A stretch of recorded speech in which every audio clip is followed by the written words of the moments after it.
Terima kasih pemirsa, masih bersama kami di program talk show spesial kita tentang penanganan trauma pasca bencana di Aceh.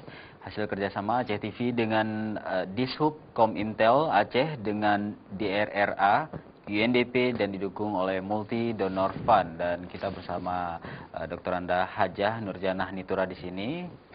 Seorang psikolog dan juga Dr. Syahrial dari Rumah Sakit Jiwa Banda Aceh dan juga Bapak Tabrani Yunis, Direktur Center for Communication Development and Education. Dan kali ini juga ada yang telah bersambung bersama kita. Kita sapa dulu ini Bapak. Assalamualaikum. Dengan Bapak Andi. Pak Nuli. Andi. Oh Pak Andi, silakan Pak Andi. Assalamualaikum para narasumber. Salam. Jadi Pak, saya dulu tinggal di Ulili Pak. Itu semua saya korban tsunami Pak. Sekarang umur saya 30 tahun Pak. Waktu tsunami umur saya berarti sekitar 24 atau 23 Pak. Iya. Jadi Pak, sekarang saya masih mengalami trauma setelah ibu saya tiba-tiba meninggalkan saya, adik-adik saya, semua keluarga besar saya. Ya? Masa lalu saya, teman-teman, masa kecil saya, semua habis Pak. Paling ada tersisa 1-2 orang. Pada tahun 2007, pertama saya nggak masalah apa-apa Pak. Ada masalah trauma, saya pun masih pulang-pulang di Ulili. Walaupun saya sekarang sudah direlokasi di perumahan Buddha Suci Pak ya. Iya. Tapi karena itu kecintaan saya dengan kampung sering pulang-pulang Pak. Jadi pada tahun 2007 itu saya merasa ketakutan yang sangat berat Pak. Baik. Setelah kejadian gempa, niat nggak tahu lah, kejadian Jogja nggak tahu saya Pak, Tringadeli. Ketakutan itu Pak, saya katakan, oh ini mau nyebut saya. Saya teringat kawan-kawan saya kemana, ibu saya kemana, orang tua saya kemana, meninggalkan saya gitu Pak. Akhirnya saya berobat juga Pak. Pertama saya kirain asam lambung inilah itu. Setelah seperti Pak Dokter bilang tadi, ada nyeri-nyeri di badan gitu Pak. Iya. Terus saya pun pernah ke tempat Ibu Nurjanah tuh, ke psikodista konsultan itu. Tapi tempat terapi itu waktu itu masih ada relawan. Iya. Di mana-mana saya datangi tempat pusat trauma itu Pak.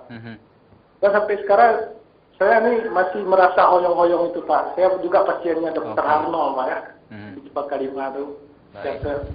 Terus kayaknya belum normal gitu Pak. Kadang-kadang ketakutan itu datang Pak. Malah saya nonton itu kayak kemarin itu Pak. Saya nonton itu Haji Masaid tiba-tiba meninggal itu saya ketakutan itu Pak.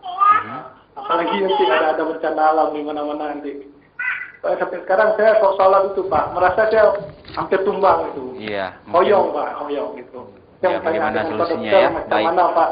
Saya ke dokter jantung juga malah Pak. Debarnya ini kencang kali malah sampai 100 kata dokter jantung kemarin. Ya, mengalami faktor fisik juga ya. Baik Pak Andi, terima kasih ya atas apa yang disampaikan, telah menghubungi. Ya, alhamdulillah pada kesempatan ini udah ada ya, Ibu Nurjanah juga, udah ada Pak Dokter Syahrial.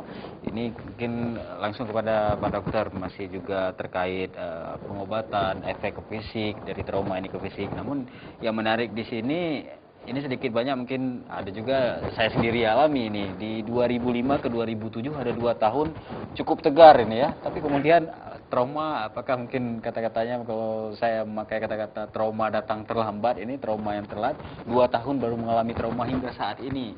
Apakah ada yang demikian ini sendirinya? Iya, memang ada ya. Ada yang yang dampak dari trauma itu, dampak psikologis di trauma itu ada yang early onsetnya itu lebih dini munculnya. Biasanya itu apabila diobati itu akan lebih cepat sembuhnya dibandingkan dengan yang late onset, yang onset munculnya itu terlambat.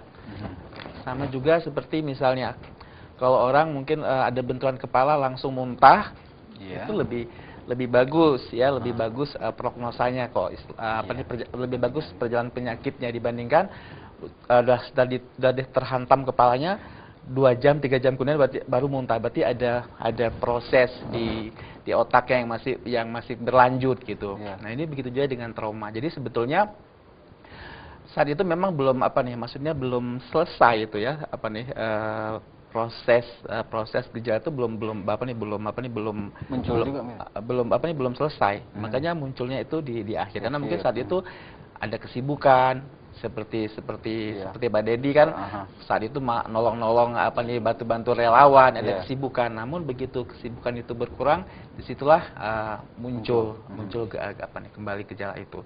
Nah, ya seperti Pak Andi tadi, mungkin modalitas terapi yang ada di psikiatri maupun di psikologi mungkin belum semuanya dicoba oleh Pak Andi, atau belum semuanya diberikan sama Pak Andi. Seperti saya bilang tadi, kan banyak sekali modalitas terapinya, ada EMDR itu eye movement desensitization reprocessing. Jadi gimana kestabilan emosinya itu bisa diobati dengan gerakan-gerakan yang stabil, seperti gerakan bola mata, gerakan kedua tangan itu. Jadi dia kembali menceritakan peristiwa traumatiknya itu sambil psikolognya atau psikiaternya tuh menggerak-gerakkan tangannya untuk agar si Pak Andi agar gerakan bola mata itu mengikuti arah tangan daripada terapisnya supaya emosi stabil, kecemasan stabil. Ya. Nah, ya, ada juga yang modalitas terapi itu namanya prolong exposure terapi. Jadi gimana dia memang harus diceritakan itu. Peristiwa traumatis diceritakan, bahkan itu direkam. Nanti itu juga jadi PR untuk dia mendengar rekamannya sendiri, karena makin sering dia ungkapkan, itu makin berkurang gejala kecemasannya, makin dia menghindar, makin kuat. Coba sekarang kita berpikir, kita bilang aku tidak mau ingat sesuatu misalnya gitu. Makin kita bilang aku tidak mau ingat sesuatu, justru makin teringat kuat gitu. Jadi makin kita menghindar, justru membuat itu memori itu makin kuat. Dan tersumbat gitu. Ya, jadi daya tarik menolak tapi menarik sesuatu sebenarnya. Jadi seperti kayak prolong exposure terapi itu ya sesinya tuh bisa 8 sampai 12 sesi gitu. Begitu juga EMDR itu, jadi sesinya ya sekitar itu juga gitu. Jadi tidak bisa dalam waktu yang singkat gitu. Baik. Ini mungkin terkait dengan masalah apakah trauma itu terjadi pada seseorang itu kuat tidaknya atau ketangguhan psikologis ini bagi seorang Bu Nurjana. Ketangguhan psikologis seseorang itu kan memang beda-beda. Ada memang orang yang ketangguhan psikologisnya luar biasa ya, sehingga ada satu trauma yang dahsyat yang dialami tapi dia masih tetap tegar begitu. Tapi ada orang yang mungkin ada luka yang dia alami, peristiwa yang melukai, tapi mungkin peristiwa itu ringan begitu. Misalnya saja seorang pekerja dimarah oleh bos gitu. Terus dia nggak bisa tidur 3 hari 3 malam, makan nggak enak, jantung berdebar, ada seperti itu. Ada seperti itu. Baik Ibu, kita sebentar Bu, ada yang tersambung sama kita. Assalamualaikum. Halo. Assalamualaikum. Waalaikumsalam, dengan Ibu Cut. Iya, ini Bu Cut di Nusu, Pak. Ibu Cut di Nusu. Baik, Ibu Cut, volume TV dikecilkan sedikit Ibu. Iya Pak. Ini Pak, saya mau tanya sama Ibu Nurjana. Iya. Ini kan saya korban tsunami juga, Pak, kan? Saya korban tsunami waktu keluarga saya di Melabu. Posisi saya di Banda Aceh, Pak. Jadi kan saya tinggal sendiri, Pak. Keluarga, ibu, bapak, adik saya semua kena tsunami. Jadi saya di Banda Aceh sendiri. Waktu itu saya sekolah di SPK, Pak, ya. Ya. Jadi di sini yang ingin saya tanyakan, Pak. Saya selalu dalam keadaan sebenarnya, kalau misalkan melihat anak sebaya saya berbicara sama orang tuanya, dia merasa cemburu, Pak. Misalkan saya berjalan, terus ada anak perempuan sebaya saya, dia ngobrol sama ibunya atau sama bapaknya, saya merasa cemburu, Pak. Baik. Saya pengen seperti itu, gitu. Karena waktu saya ditinggalkan kedua orang tua saya masih umur 14 tahun, Kak. Terus ini lagi, Pak. Jadi saya tidak bisa, misalkan saya duduk sama ibu-ibu, saya tidak bisa duduk lama-lama gitu, Pak, sama ibu-ibu tuh. Karena gimana, saya merasa sedih gitu. Kadang-kadang si ibu tuh bisa merasa saya sombong, padahal saya nggak sombong, Pak. Cuma gimana ya, saya kok bisa duduk lama-lama sama ibu-ibu tuh merasa gimana ya, saya pengen duduk sama orang tua sendiri, tapi nggak bisa gitu, Pak. Saya kalau misalkan udah ingat sama keluarga saya, Pak, kan kepala saya sakit, Pak. Merasa sakit. Pusing berat begitu Bu ya? Mengingat sakit kepala, pusing tidur, terus saya nangis sedih gitu, Pak. Baik. Maaf Ibu Cut, halo. Sudah berkeluarga belum? Ibu Cut ya. Ibu Cut sekarang sudah berkeluarga, Ibu? Belum Pak. Belum, Masih baik. 20 tahun. 20 tahun. Baik. Itu aja ya, Ibu Cut. Baik, terima kasih. Udah sama-sama. Ya. Sudah, Ibu, saya ingin menanyakan hal itu Iya. juga ya. Mungkin langsung ditanggapi kepada Ibu dulu. Jangan mungkin sama Ibu ini, Bu. Iya, baik. Mungkin Sama wanita ya. Adinda ya, Adinda Cut ya.